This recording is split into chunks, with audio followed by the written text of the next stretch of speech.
आता एक महत्त्वाची बातमी सविस्तर। जालिंदर सुपेकर राज्यातला असा IPS अधिकारी ज्याच्या कारकिर्दीची ओळखच भ्रष्टाचार आहे।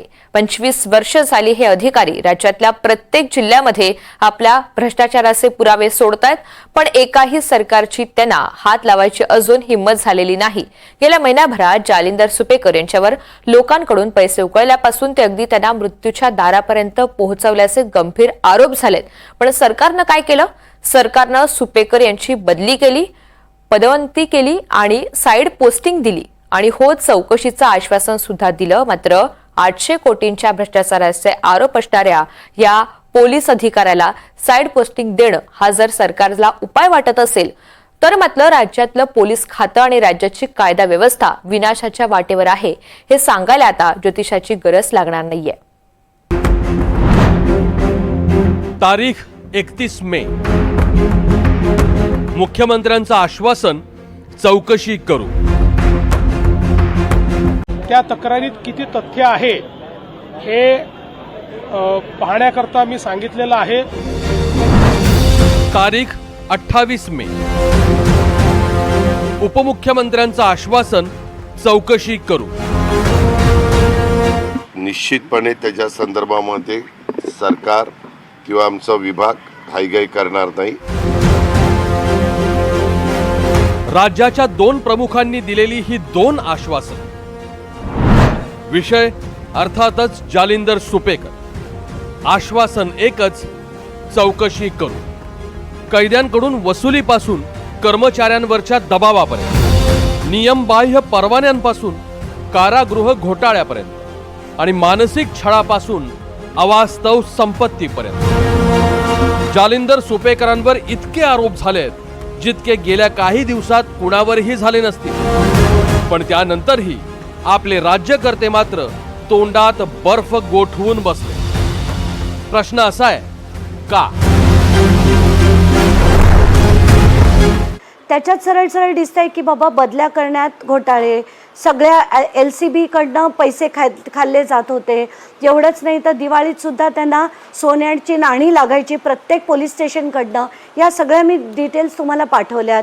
त्यानंतर राजू शेट्टींनी जो केलेला होता प्रेस कॉन्फरन्स त्याची माहिती आपल्यापर्यंत आली आणि ती देखील मी तेव्हा ट्विट केली की हा जालिंदर सुपेकरांवर चौकशी ऑन पेपर चालू झाली आहे, पण ती अस्तित्वात खरंच काही होत नाहीये। 100% असंच म्हणायचं नाही। याच्यामध्ये फक्त अजित पवार नव्हे तर मुख्यमंत्री म्हणून आणि गृहमंत्री म्हणून हे आपले मुख्यमंत्री देवेंद्र फडणवीस सुद्धा एवढे जबाबदार आहे। अदरवाईज जर त्यांना वाटलं असतं की कारवाई व्हावी तर एवढ्या मोठ्या भयानक प्रकारामध्ये याला सोशल अँगल आहे, याला आणखी माणुसकीचा अँगल आहे, याला राजकारणाचा अँगल आहे, याला गुन्हेगारीचा अँगल आहे, त्यांना बाजूला करून कारवाई झाली असती। केवळ संशयाचा फायदा देऊन त्या पदावर ठेवणं याचा अर्थ त्यांच्या गुन्ह्यामध्ये सहभागी असणं हे मी स्पष्टपणे इथे नमूद करू शकतो। जालिंदर सुपेकर हे अजित पवारांचे निकटवर्ती आहे आणि त्यामुळेच त्यांच्यावर कारवाई होत नाही असा आरोप विरोधकांनी केलाय। इतकंच नव्हे तर या दुर्लक्षामागे देवेंद्र आणि दादा जोडीचं कारण असल्याचा दावा दमान यांचा आहे। त्यानंतर राजू शेट्टींनी जो केलेला होता प्रेस कॉन्फरन्स त्याची माहिती आपल्यापर्यंत आली आणि ती देखील मी तेव्हा ट्विट केली की हा जालिंदर सुपेकरांवर चौकशी ऑन पेपर चालू झाली आहे, पण ती अस्तित्वात खरंच काही होत नाहीये। आणि त्याच्यात का? कारण पुन्हा यांचा राजकीय दबाव की बाबा अजित पवारांच्या जवळचे आहेत की काय, कारण पुण्यात इतके वर्ष काढणं हे त्यांच्या जवळचे असल्याशिवाय होऊ शकत नाही। तर मला ह्या सगळ्या गोष्टी आता खरंच गृह मंत्रालयाकडनं खरंच भानावर येण्याची गरज आहे। कारण आत्ताच्या घटकेला आपली यंत्रणा इतकी सडली आहे की सामान्य माणूस आता पोलीस स्टेशनमध्ये जायला घाबरतो। कसं आहे की सगळे जवळचे आहेत। आता जवळचा कुठला चुकीचा वागला तर त्याला अजितदादांच्या स्वभावाप्रमाणे कधी माफ नाही। त्यामुळे हे आरोप प्रत्येकहीन आहे। पक्षाला आणि पक्ष नेतृत्वाला बदनाम करण्यासाठी जाणीवपूर्वक काही हितसंबंधी व्यक्ती करतायत, काही पक्ष करतायत, त्याची माहिती आम्हाला जरूर आहे। योग्य वेळेला त्या संदर्भामध्ये मी बोलणार। आता हा गुन्हे प्रकरण आहे, या सगळ्यांमध्ये कुठेतरी एका व्यक्तीला हे त्या ठिकाणी त्याच्याकडे बोट दाखवून मूळ जे आरोपी आहेत ते यातून पळ काढतात आहे। वास्तविक पाहता एकामागे एक कायदा व सुव्यवस्थेच्या ज्या घटना घडतात आहे या अनुषंगानं देवेंद्र फडणवीस यांनीच राजीनामा दिला पाहिजे आणि या सर्व घटनांची जबाबदारी गृहमंत्र्यांनी स्वीकारली पाहिजे. पुण्यात काही घडलंय आणि त्यात श्री अजित पवार यांचं नाव आलं नाही असं होतच नाही. आणि याही प्रकरणामध्ये श्री जालिंदर सुपेकर यांचे अजित पवारांच्या बरोबर संबंध कसे आहेत असा प्रश्न विचारला जातो आहे. हाच प्रश्न जेव्हा राष्ट्रवादी काँग्रेसचे प्रदेशाध्यक्ष सुनील तटकरे यांना विचारला तेव्हा ते म्हणाले की हो बरोबर आहे, अनेक जणांचे आमचे संबंध असतात, पण याचा अर्थ त्यांनी चुकीचं वागलं तर त्याला अजित पवार पाठिंबा देतात असं नव्हे. आता हेही महत्त्वाचं आहे की संबंध आहेत पण ते चुकीचं वागल्यानंतर त्याला पाठिंबा पक्षाकडनं मिळत नाही, म्हणजे अजित पवारांकडे. प्रश्न असा आहे की इतके आरोप असणाऱ्या जालिंदर सुपेकरांची सरकार निष्पक्ष चौकशी का करत नाही? कारागृहातील भ्रष्टाचाराची चौकशी 3 महिन्यांपासून का रखडली? सुपेकर यांना गृहरक्षक दलात बदली करून सरकार त्यांना संरक्षण तर देत नाहीये ना? सुपेकरांचा मेहुणा शशिकांत चव्हाणवर गुन्हे असतानाही त्याला बढती कशी मिळाली?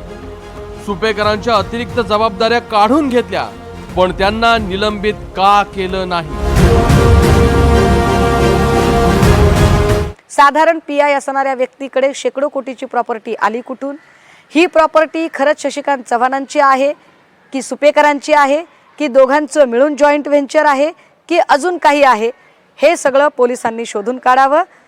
माझा साधा प्रश्न आहे की या सगळ्या धनदांडग्या अधिकाऱ्यांमुळे आणि धनदांडग्या राज्यकर्त्यांमुळे वैष्णवीच्या केस प्रभावित केली जाऊ शकते. त्यामुळे वैष्णवीची केस ही CIDकडे वर्ग व्हावी एवढी साधी मागणी आहे. भ्रष्टाचार सुरू आहे का? कारण की जालिंदर सुपेकर हे मोठ्या पदावरती आहेत खात्यामध्ये. त्याच्याकडनं अशा पद्धतीची नाही, याची इन्क्वायरी झाली पाहिजे. याच्यासाठी नुसती SIT नाही, CBI ED लावा त्याच्यामध्ये.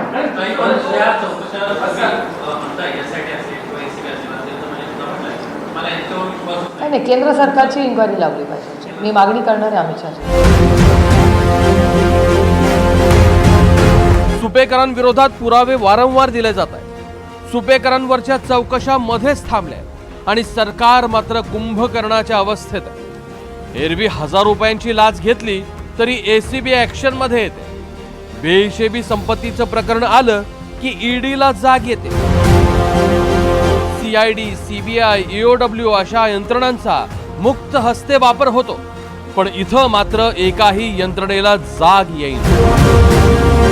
म्हणूनच आम्ही म्हणतोय जागो सरकार जागो. Bureau report, NDTV Marathi.